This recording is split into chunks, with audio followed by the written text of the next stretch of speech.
Yo friends, it's Dan. Welcome back. Welcome to another book review, this time for the Modeling and Painting Fantasy Figures Guide, produced by Crowwood Press, Crowwood, I guess I would say Crowwood, and written by Paul Stanley. So Paul Stanley, if you're not aware, is a renowned sculptor who's been in the industry for quite a while, as evidenced by the foreword by Rick Priestley.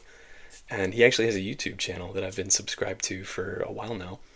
And I would strongly recommend you go check him out because if you're into the content on this channel, he does a lot of very similar things on his channel in terms of unboxings, some reviews, lots of scale comparisons, which I know you guys like, between different manufacturers, and has a lot more experience than I have, and a really impressive, extensive collection of miniatures to draw from for all of those different cross-manufacturer comparisons. So as a favor to me, I never ask you guys for likes or subscriptions or anything like that.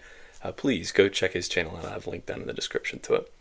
I also want you to know that Paul sent this book to me. He dropped a comment in one of my videos when he saw that I was starting to do book reviews and asked that I review this and his sci-fi guide book for him as well. And I'm going to be really candid that I received this book, actually both books, in the mail yesterday, and I had told him I thought it would take a week or two from a turnaround time standpoint, just because I figured I'd be reading this in the evenings, and I didn't want to rush it out. I had some other reviews kind of queued up, but I got this yesterday. I started reading it yesterday evening, and then I just didn't stop. I stayed up late reading it. I did a little bit more reading on my lunch break today. This is such a fun read, and we're going to get to all that. We're going to flip through the whole thing. I'll talk about the contents in detail, but if you hear a slight hint of enthusiasm in my voice that is normally not there, it's genuine. I really, really enjoyed reading this, and I was so excited to get it in front of you guys that I think actually the timing of this video is probably going to catch Paul off guard too. So anyway, let's dive on in here. So the book is produced, I mentioned, by Crowwood Press. This is the 2018 printing of it. And you can see this is soft cover. I don't think there's a hardcover variant. 176 pages, which is interesting because as a little sneak peek of the sci-fi guide that we'll also be reviewing, that one is also 176 pages. And the immediate comparison that I think many of us would make, or at least the other painting guide that I think many of us have had experience with, is the How to Paint Citadel Miniatures guide from the early 2000s, which I think, perhaps not coincidentally, was written by Rick Priestley. So anyway, I might be making some comparisons to that one throughout the course of this one. The binding is sewn. It's some kind of sewing. You can see here that it's not just glued. The individual ties there. They're holding it together. It has a nice robust feel to it. I don't feel like it's going to be flaking apart or anything like that. And Paul did sign it for me at my request, very kindly. I appreciate that. He did that for both of these books. I mentioned in some of my other book reviews that my wife and I have a little library that we curate, and we really do treasure our author-signed books. So let's start here with the table of contents. So you can see, even just at a glance here, that the layout, the flow of the book, the layout of the book is, the word I'm going to keep coming back to is comprehensive. That he really doesn't leave any stone unturned. And it's clear to me from the flow of it, you can see we're starting from a very high level of what kind of miniatures do you choose, what kind of tools are you going to need, how do you put these miniatures together, that it's written, I guess, with the perspective of being a guide, a literal guide for a new gamer, someone who has no experience with wargaming, but the depth of all of the writing, and we'll get to that, makes it incredibly useful for a veteran gamer. Because I'll tell you here, I'm sure I'll repeat it throughout the review, that there were dozens of things in this book. I've been wargaming for 25 plus years, dozens of things in here that I did not know. And so, anyway, I found this to be very interesting from a reading standpoint. I mentioned there's a foreword here from Rick Priestley, which is frankly glowing. I hope someday somebody writes something about me that is as lovely as what Rick Priestley wrote here about this book. I don't think it's unjust either. I think everything that he says here is genuine, but it's a lovely little foreword there from Rick. And then there's a preface here that I like a lot. So Paul is a really charming and fun guy to chat with. Again, if you check out his YouTube channel, You'll even find if you watch enough of his videos, if you're reading through this book, you're almost reading it in his voice, like in his tone. And I also found, like through our email correspondence, that was true as well. That what you see here is between a preface, an acknowledgments page, and an introduction. Like you can see the lengths to which Paul is going to set the scene for what we're going to be talking about here. So again, going back to that word comprehensive, that he's really trying to make sure that you understand where we're going with this book.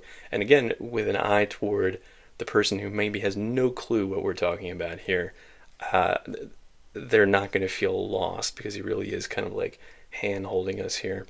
Acknowledgements page here is also a fun little read, because there's a lot of really big names in here, going from like Nick, Ed, North Star, Perry Brothers are mentioned in there. Of course, Rick Priestley was mentioned, some others as well. So anyway, it's just interesting seeing a whole catalog of kind of our heroes, if you've been in the wargaming space for a long time. And he touches on that in this introduction too. So Paul's like writing voice is professional. It's not as like conversational as, say, like we looked at like Daniel Mercy's rulebook texts, where it felt more like we were just having a chat in a pub. And what I really like about this is, again, the professional tone, where he would use terms like the author instead of saying I, right? So that is what you would expect from a like professional guide such as this. But he really does draw from a lot of personal anecdotes and experience. You can see that come up time and again throughout this book that he talks about. And again, that's clear from the introduction, like how he got into wargaming, how he started. It feels very personal, and you can tell that this was a really this was a labor of love for him. So I mentioned that, again, this is a comprehensive book, starting with choosing your miniatures. So what kind of miniatures to choose, even going through, when we're talking about definitions, like what is fantasy. I think there's like 3 pages dedicated to like types of fantasy miniatures and genres, again, types of games, why someone might be wargaming.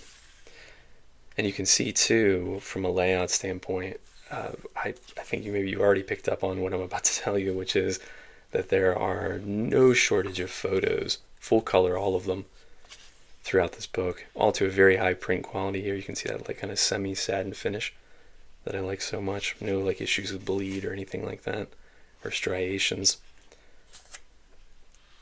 And this is this section that I talked about, going over different types of fantasy that you might be interested in. And assuming nothing, right? Like that's, I keep coming back to that word comprehensive, but that's something that if you're into like YouTube painting or hobby videos, as most of us are, that's something that actually just got brought up on one of my videos. Was talking about how a lot of like the big painters kind of make assumptions that you know certain things about the hobby, and as a result it can be somewhat alienating, I think, to very new hobbyists. Whereas this takes the opposite approach, where it kind of like assumes like you don't know anything about brushes, for example. So there's a whole section here on brushes, little section on color theory. I even like this, where he specifically mentions like this is too big of a topic for this book, but I'm going to talk a little bit about it just so you have some context for the book. This whole section here, when I talk about me even being in the industry, or the hobby I should say, for 25 plus years, that again, this might seem like just a lot of information, but for the veteran gamers, the really cool thing about this is you don't have to read through all of this if this isn't of interest to you. I guarantee that if you did, if you took the time to sit down and read through this, you're going to learn something that you didn't previously know, which is just really cool, because again, there's like a whole paragraph here just on like varnish and primer types, right? Different glues. We're about to move into that section here where there's, look at this, there's comprehensive is the word I'm going to keep coming back to. There's also these, I would still call them chapter headers down here at the bottom. They are footers, I suppose, in a technical sense, but at a glance you can always tell what section you're in, which is also helpful for flipping through. Again, you can think about this in 2 contexts. One, as an intro guide for someone who has no experience with any of this, being able to read through all of this chronologically and kind of build on your knowledge as you go, or as a reference for maybe us more experienced gamers who know about things like sculpting tools but we might want to have it as a reference to come back to for specific information on like two-part epoxy putty. Nice too. I don't think there's any page that doesn't have some kind of photo on it, right? And by my count, I went through and I counted because I was just so taken with that. There are, by my count, 345 photos across 176 pages, which is wonderful. So this here, you can see we're in a section called Miniature Overview. So we've gone through kind of the basic introduction to the hobby. We've gone through tools, and now he's going through this section on miniatures, which is discussing both types, like what substance they're made of. He actually revisits this when we're talking about assembly, because hard plastic, for example, we're big fans of that on this channel, I think has something like 8 to 10 pages dedicated to it in terms of assembling models, getting things cut off of the sprue. A really extensive discussion on scales and why different scales might be of value. Like 2mm is one I've seen pop up multiple times on the Reddit Wargaming subreddit, and every time it pops up I think, like, why would you even bother with that? And he even addresses that, talking about where it is beneficial to use something like 2mm. Again, he really has so much experience that you can see come through, still in his same professional tone, but it's still very approachable. You can tell that he's earnest, that he really loves what he's talking about here. There's also, throughout really this section in particular, you can see there's like a whole section on scale creep. I realized as I was reading through that it's not the point of view, it's not the goal of the book to talk about the history of scale models, but there really is an element of that, kind of a theme that follows the book, is just inadvertently he, from drawing from so much experience, talks quite a bit about the kind of the history of some of these manufacturers, of the types of materials that are used, scales, things of that nature. It comes up multiple times. This is the section I talked about with assembling plastic figures.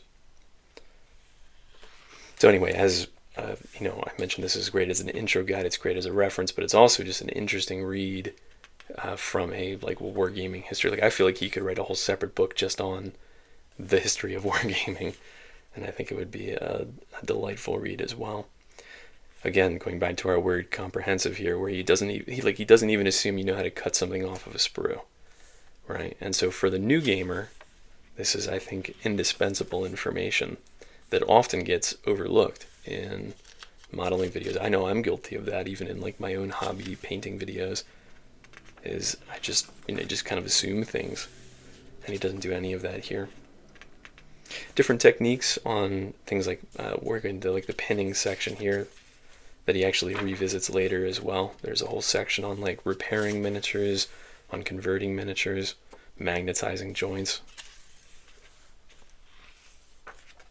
You might have also noticed as we're going through here, looking at all these different photos, that he doesn't stick to any one manufacturer. That's one huge benefit to this book over, for example, the Painting Citadel Miniatures Guide.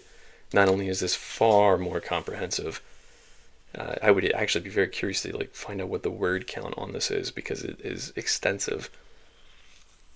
But as a result, it's also much more beneficial as a general guide, because he draws from, I think at the end there's a list of collaborating companies, and I think I counted 31 different miniature companies.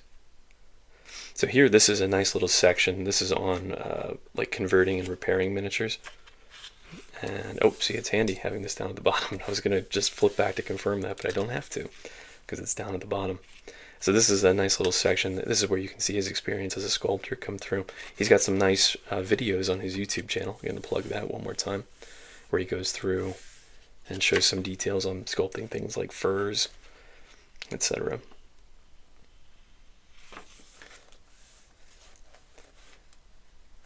I'm going to touch on this again at the end of the video too, but the one interesting thing that stood out to me as I was going through reading this, talking about the value of a text like this to so many different types of wargamer in terms of experience, but these pictures here of historical miniatures, made me realize that the naming of this book as a painting fantasy miniatures guide is certainly accurate, but I almost feel like historical gamers, certainly of any like pre-industrial conflict, because I think that the sci-fi book is probably better suited to anything like post-industrial, because there's info on like weathering vehicles in that one. But if you're a wargamer of like Napoleonics, for example, there's so much information in here that you would benefit from, that I almost wish it was just how to paint miniatures, right? But that's almost too generic. Right, even this section here, explaining how to clean mold lines, but also explaining, going back to like my commentary on it being also like a history and overview of miniatures, explaining like where mold lines come from, right? Like, why do miniatures have mold lines? Little things like that.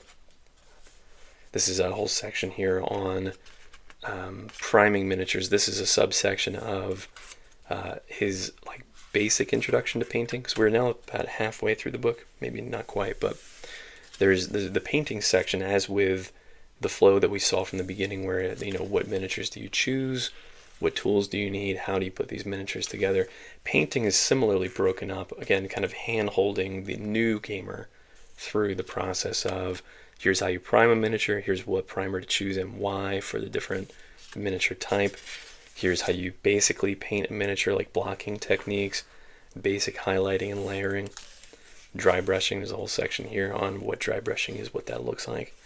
And then what he does from there is there's multiple sections then going into details, right? And we saw that kind of flow from, I've said, like in the rule book reviews I've done, where I really appreciate the ability to build on techniques. So again, from the perspective of a new gamer, being able to do some basic painting, basic dry brushing, washing, and then as you get more comfortable and gain more experience, you can come back and go to the next chapter here, which is like going through it and talking about skin tones, facial features, details on things like faces and hands, some more advanced techniques that we're going to get to on like monster skin, like undead skin, ghosts, stuff like that he gets to at the end. So it really all does build on itself in a very natural and organic way.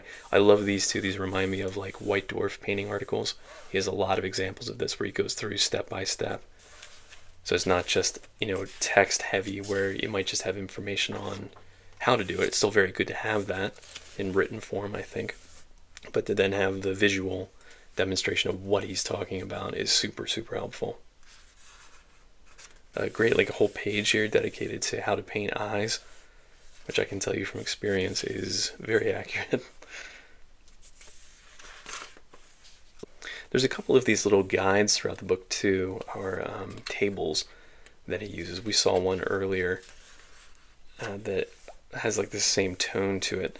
That's just really handy as a like almost like a desk reference.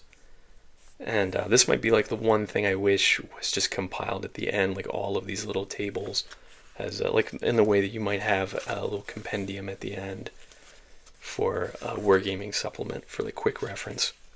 Something like that, just as a quick reference at the end, would have been nice. So now we're into more advanced techniques on things like fabrics, multiple layer highlighting. Again, thinking about it from the perspective of a new gamer, or if you're like a veteran gamer, you might do a skim through the basic painting section and skip right to these more advanced techniques. You can see Paul is again a talented, very talented sculptor. He's a great painter, and he also has several pictures in here, some example of some painted miniatures from some other painters as well, which he notes in the acknowledgement sections where those came from. And also nice too, again, on that note, this is something that irks me with other books where, again, he specifically referenced who painted this miniature right here. Right, you don't have to do any cross-referencing to figure out who provided it. I think that's extremely courteous, and it's shocking how many books don't do that these days. Again, going back to all the different manufacturers that he's using, just on one page we've got 3 manufacturers here. So now we're moving into a section here. Again, we're staying with painting, but can building on the techniques that we're learning throughout this. So we're in a section here on painting fantastical things, undead, monsters, things of that nature. One thing that I know is going to come up in the comments, so I'm just going to reference it here too, is I know from experience where a lot of these miniatures are from, but some kind of like key would have been cool. Like if there was just like a letter, like if it had like this was like the letter L or something like that, or a number, or a Roman numeral or something, and that was unique to a list of manufacturers at the end as a kind of quick reference guide, so that you would know if you're flipping through the book and you see this undead pirate guy and you think, where's that miniature from? Sometimes it's referenced, right? Like here he mentions Warplock miniatures, but not always, right? Like this one here, like I don't know where that horse came from, but again, if there was some kind of reference to be able to look up in the back, I think it would be helpful. Excellent section here on horse faces, like horse facial markings.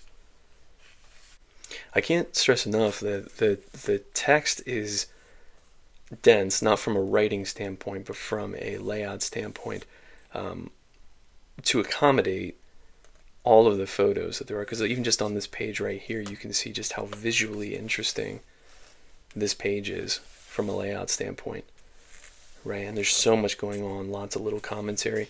I mentioned before that he brings up lots of personal anecdotes from his experience, things that he recommends, where he might, again, this goes back to like the tools section, where he talks about all the different options, and he says this author recommends or uses personally this, and it kind of explains why. And that crops up throughout the painting sections, really the entire book. That's how like Paul's personal voice comes through a lot.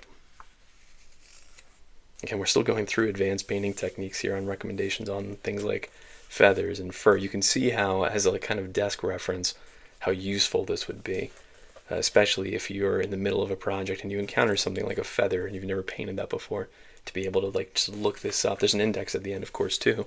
One of the few books that still does that. We'll get to that in a moment, but this is very handy then as a desk reference to be able to say, how do I paint feathers? And you can come through and there's a whole section just on feathers and different techniques, the color theory behind it. A whole section here on demons. I also get the impression from reading it that I think in almost every single section that Paul had more to say, but was probably edited down by the editor. Because there's no like weird cutoffs or anything like that, but there are certain sections that, like the sculpting section, especially with his experience as a sculptor, I would have loved like a more in-depth section on that, but it almost feels like, again, I've got this much page count to play with, and so he was somewhat limited that way. Section here on painting weapons and accessories, so talking about like edge highlighting things like swords, going into like more fantastical techniques. Bone shields is a big one. There's a whole freehanding section here. Another really good example of a progression series of photos here. So again, it's not just a picture of this with written text on how to do it. It's showing you step by step what he's talking about. One other thing I really admire about this as a reference is, and I think Paul would freely admit this too, I think he's an excellent painter, right? But like, let's go back to that one example here. The thing that I don't like about a lot of the big painting channels is that they're so ludicrously talented and willing to spend hundreds of hours on one miniature, right? And that's cool. Like, it's neat to look at that, but from a practical guide standpoint, like that's the 1%, right, of gamers. Paul has a much more grounded approach to painting, right, where like I look at something like this and I think even if I'm a less experienced painter that I could do something like that, right, that it's not like crazy levels of highlighting and layers that went into it, where I look at it and I think, well, that looks incredible, but like no way I could ever do something like that. And I really admire that, because you can even imagine like the temptation to outsource some painting to somebody who would spend hundreds of hours painting a model just to have, you know, the individual models look as amazing as possible, but that's not the point of this book. It's not to sell miniatures, it's to sell techniques, it's to make it look doable and approachable. This is actually still the painting, weapon, and accessories section. We're talking about war machines here. This is the one thing that I also felt was missing. Again, it's just pressed for time, right? Like, I think he could write a whole book on sculpting miniatures. I think he could also write a whole book on terrain, is the impression that I got.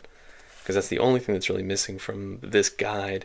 And again, it seems like clear that it's outside the scope of what we're talking about here. We're into basing now. So there's little techniques within the basing section that could certainly be applied to things like terrain, right? But I really do think that like a whole section dedicated to terrain would have been amazing. But again, I also get the impression that the editor hard capped him at a certain page count. It would be cool to see a whole text dedicated to that subject from him.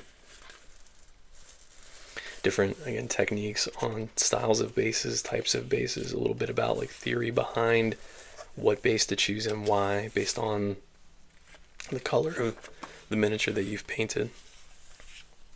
This is a section that I'm really glad got such a comparatively extensive discussion, because it's something that I think it's overlooked a lot. That for me, I almost think like the base is just as important, maybe even sometimes more important than the painting of the miniature itself, in terms of the overall like tone of the miniature and the army by extension, but also a sense of completion on the figure. Because there's like, you can have the most beautifully painted model in the world, but if it has just a blank base, it's going to look incomplete to me. Some little information here on movement trays as they relate in some cases to dioramas. You might want to have a way to remove it from the multi-base if you wanted to. And then a couple sections here at the end which were nice. So a list of contributors, so the different miniatures that show up throughout the text. Again, that would be the only thing that would have been cool, was if like there were some Roman numerals here, and then those Roman numerals tied to the miniatures as they pop up through. I know that's a kind of gargantuan task to go through and do, but it would have been nice and cut down on the inevitable questions that I'm sure would come up. Bibliography section here and suggested reading, which is also nice, again, if you're trying to get some more information. And yeah, look at that, how to paint Citadel miniatures right there. And it was Rick Priestley, look at that.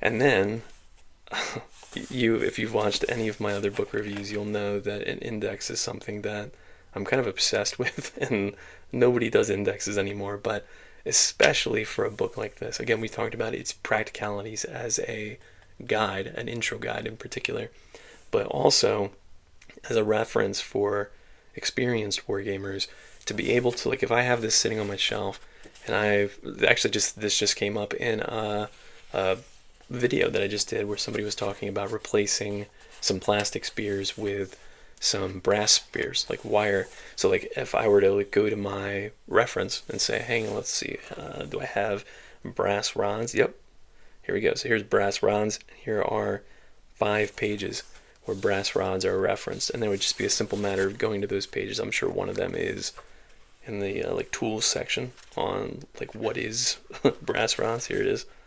So here's the first mention of brass rods, and there was multiple sections toward the middle. It was pages, well, I don't have to go through and do it with you, but, and then there were multiple sections in the middle that talk about the actual application of like a brass rod. And you can, down the line you can see how many different references there are within this index for you to then cross-reference and look up, which is just a wonderful thing to have. The only other thing that I feel is missing, and this again comes back to my same commentary where I really feel like Paul had more to say and was limited. Again, I think he could have had a whole section on sculpting, a whole section on terrain, is maybe like one final section just as like an army display, right? Maybe like 5 to 10 pages just with some painted armies at the end, kind of for inspiration. Not necessarily with any, like, because we have all the tutorial, all the how-to throughout the book, but just a little section at the end, maybe showcasing some of his armies or some of his friends' armies. Just, again, as a little bit of extra inspiration at the end would have been neat. But so what's the final verdict? I think that this is a wonderful addition to your collection. If you are a new gamer, you need this book. If you're an experienced gamer, I strongly recommend you pick this book up because I just said I've been gaming for longer than I care to admit, and I learned so much just from a quick read through of this book, and I'm certain that when I go through and reread it, that I'm going to learn even more. And even just as I said, to have as a reference, right, to have this on your shelf to be able to pull off when you're trying to find some specific information on a specific material or a specific technique that you want to use.